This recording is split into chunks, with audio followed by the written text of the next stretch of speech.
এই সময়ে যদি জাতি আমাদেরকে কোনোভাবে ইসলামী ঐক্য বিরোধী অথবা ইসলামী রাজনীতির বিজয়ের প্রতিপক্ষ হিসেবে সাব্যস্ত করতে পারে, শত শত বছর পর্যন্ত আমাদেরকে এর জন্য মাসুল গুনতে হতে পারে। এই জন্য বৃহত্তর স্বার্থে ইসলামী রাষ্ট্র প্রতিষ্ঠার যে আমাদের আজন্ম স্বপ্ন, সেই স্বপ্নকে আরো এক কদম এগিয়ে নেওয়ার জন্য আজকের এই বাংলাদেশের চলমান এই প্রেক্ষাপটকে অনুকূল পরিবেশ বিবেচনা করে আমরা বাংলাদেশে আগামী দিনে ইসলামী রাজনীতিকে এমন এক উচ্চতায় উন্নীত করতে চাই এবং আমি আত্মবিশ্বাসী সেটা আমরা করতে সক্ষম হব। আগামীর বাংলাদেশে রাজনৈতিক কোন সিদ্ধান্ত ইসলামপন্থীদেরকে ছাড়া গ্রহণ করা সম্ভব হবে না ইনশাআল্লাহ। প্রতিপক্ষের মুখোমুখি দাঁড়িয়ে তাকে প্রতিরোধ করা যায় না, তার সাথে মোকাবেলা করা যায় না, ভেস্তে যেতে হয়। অনেক সময় প্রতিপক্ষের সঙ্গে সময়ের সুযোগের অপেক্ষায় থেকে সঙ্গ দিয়েও নিজের আদর্শ এবং নিজের লক্ষ্য উদ্দেশ্য হাসিল করার জন্য আরো বেশি কার্যকর ভূমিকা পালন করা যায়। আমি আমির হেফাজত, আজকের এই সম্মেলনের প্রধান অতিথি, বাংলাদেশের বর্তমান ওলামায়ে উম্মতের সর্বশীর্ষ রাহবার আল্লামা শাহ মুহিবুল্লাহ বাবুনগরী অতি সাম্প্রতিক যেই বিষয়ে ওলামায়ে কেরামকে উনি সতর্ক করছেন, দিক নির্দেশনা দিচ্ছেন, বিশেষ করে রাজনৈতিক অঙ্গনে কর্মরত দেশের ইসলামপন্থীদেরকে এবং বিশেষ করে কওমি অঙ্গনের ওলামায়ে দেওবন্দি ধারার রাজনৈতিক নেতৃবৃন্দকে যে নির্দেশনা তিনি প্রদান করছেন, আমার ধারণা আমি তার মূল উদ্দেশ্য অনুধাবন করতে পেরেছি। তিনি যেই নীতি এবং আদর্শের উপর আমাদেরকে চলবার জন্য নির্দেশনা দিচ্ছেন, আমার ধারণা আমি সেটা অনুধাবন করতে পারছি। শাইতানির রাজিম, বিসমিল্লাহির রহমানির রহিম। ইয়ারফাইল্লাহুল্লাযীনা আমানু মিনকুম ওয়াল্লাযীনা উতুল ইলমা দারাজাত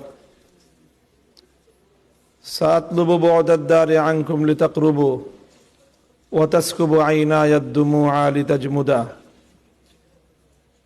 জাতীয় ওলামা কাউন্সিল বাংলাদেশের আত্মপ্রকাশ উপলক্ষে আয়োজিত আজকের এই জাতীয় ওলামা সম্মেলনে উপস্থিত সম্মানিত সভাপতি, কাউন্সিলের সভাপতি হযরতুল আল্লাম মাহফুজুল হক হাফিজাহুল্লাহ, মঞ্চে উপবিষ্ট রয়েছেন আমির হেফাজত, আমিরে বাংলাদেশ, আমির ওলামা বাংলাদেশ আল্লামা শাহ মুহিবুল্লাহ বাবুনগরী হাফিজাহুল্লাহ, অন্যান্য ওলামায়ে কেরাম।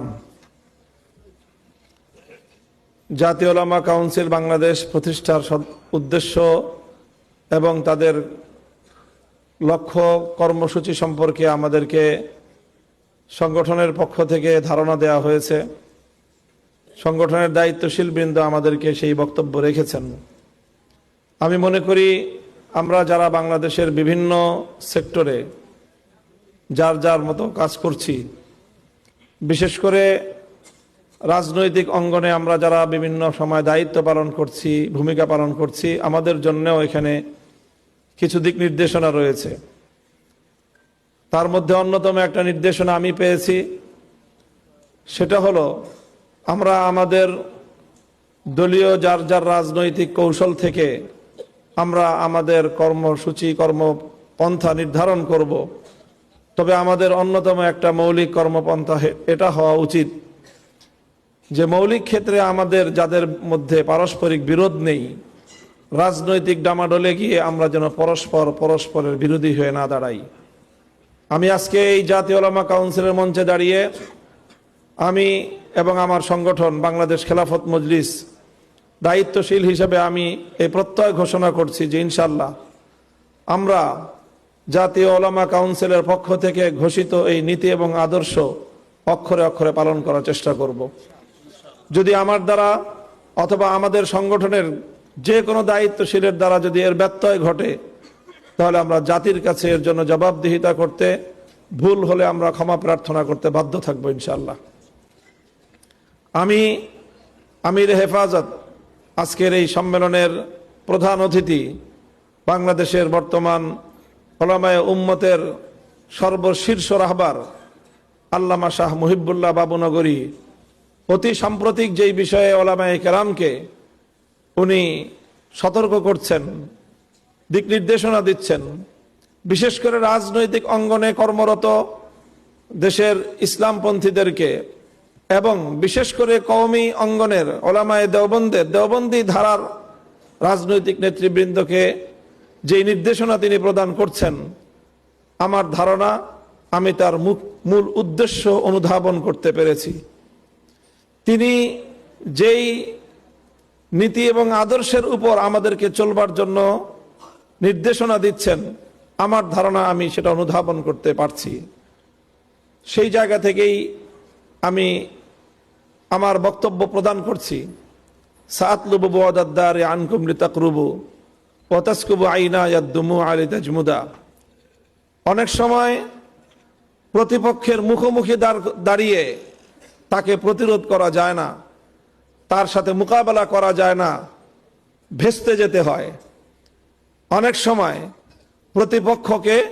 প্রতিপক্ষের সঙ্গে সময়ের সুযোগের অপেক্ষায় থেকে সঙ্গ দিয়েও নিজের আদর্শ এবং নিজের লক্ষ্য উদ্দেশ্য হাসিল করার জন্য আরো বেশি কার্যকর ভূমিকা পালন করা যায়। আমি এই মুহূর্তে একথাই বলবো, আজ বাংলাদেশে আমরা ইসলামী রাজনীতির প্ল্যাটফর্ম থেকে জাতির যে অদম্য স্পৃহা আমরা লক্ষ্য করছি, বাংলাদেশে ইসলামী রাজনীতির উত্থানের এক সোনালী সময় আমাদের দ্বার প্রান্তে আমাদের কড়া নাড়ছে। এই সময়ে যদি জাতি আমাদেরকে কোনোভাবে ইসলামী ঐক্য বিরোধী অথবা ইসলামী রাজনীতির বিজয়ের প্রতিপক্ষ হিসেবে সাব্যস্ত করতে পারে, শত শত বছর পর্যন্ত আমাদেরকে এর জন্য মাসুল গুনতে হতে পারে। এই জন্য বৃহত্তর স্বার্থে ইসলামী রাষ্ট্র প্রতিষ্ঠার যে আমাদের আজন্ম স্বপ্ন, সেই স্বপ্নকে আরো এক কদম এগিয়ে নেওয়ার জন্য আজকের এই বাংলাদেশের চলমান এই প্রেক্ষাপটকে অনুকূল পরিবেশ বিবেচনা করে আমরা বাংলাদেশে আগামী দিনে ইসলামী রাজনীতিকে এমন এক উচ্চতায় উন্নীত করতে চাই এবং আমি আত্মবিশ্বাসী সেটা আমরা করতে সক্ষম হব। আগামীর বাংলাদেশে রাজনৈতিক কোন সিদ্ধান্ত ইসলামপন্থীদেরকে ছাড়া গ্রহণ করা সম্ভব হবে না ইনশাআল্লাহ। বাংলাদেশ জাতীয় উলামা কাউন্সিল বাংলাদেশের অগ্রযাত্রা শক্তিশালী হোক এবং দেশের আলেম সমাজের মধ্যে তারা একটা ঐক্য সূচিত করতে পারুক এবং সেই জায়গায় অন্যান্য সেক্টরে কর্মরত বিশেষ করে রাজনৈতিক ময়দানে যারা কাজ করছেন তাদের ধর্মীয় পরামর্শ এবং অভিভাবকত্বের জায়গায় যেন তারা ভূমিকা পালন করতে পারেন। দেশের অপরাপর ওলামা সংগঠনগুলোর সাথে বৃহত্তর একটি যোগাযোগ রক্ষা করার মধ্য দিয়ে জাতীয় উলামা কাউন্সিল বাংলাদেশ সেই রকম একটি ভূমিকা পালন করবে। শাইখুল ইসলাম আল্লামা আহমদ শফি, খতিব ওবায়দুল হক রহমতুল্লাহ আলাই, হযরত মাওলানা হারুন ইসলামাবাদী রহমতুল্লাহ আলাই, হযরত শাইখুল হাদিস আল্লামা আব্দুল মান্নান কাশিয়ানি হুজুর রহমতুল্লাহ আলাই, চার বুজুর্গের নাম আমি নিলাম, যাদের আজন্ম স্বপ্ন ছিল এই দেশে উলামায়ে কেরামের একটি সুসংঘবদ্ধ ঐক্য গড়ে তুলে রাজনৈতিক ময়দানের আলেমদেরকে পৃষ্ঠপোষকতা দেয়া, সহযোগিতা দেয়া, প্রশ্রয় দেয়া, যে কোনো পরামর্শ দেয়া। আমি মনে করি হযরত মাওলানা মাহফুজুল হক সাহেব দামাত বারাকাতুহুম আজ বাংলাদেশের আলেম সমাজের মধ্যে তার প্রতি যে আস্থা, বিশ্বাস এবং যে সম্ভাবনা রয়েছে, তিনি তার সেই সম্ভাবনাটুকু কাজে লাগিয়ে তিনি ইসলামের এই মহান খেদমত এবং আমাদের আকাবিরিনদের রেখে যাওয়া সেই স্বপ্নটাকে তিনি বাস্তবায়ন করবেন, সেই প্রত্যাশা ব্যক্ত করে জাতীয় উলামা কাউন্সিল বাংলাদেশের সর্বাঙ্গীন সাফল্য কামনা করে বক্তব্য শেষ করলাম। আসসালামু আলাইকুম ওয়া রাহমাতুল্লাহ।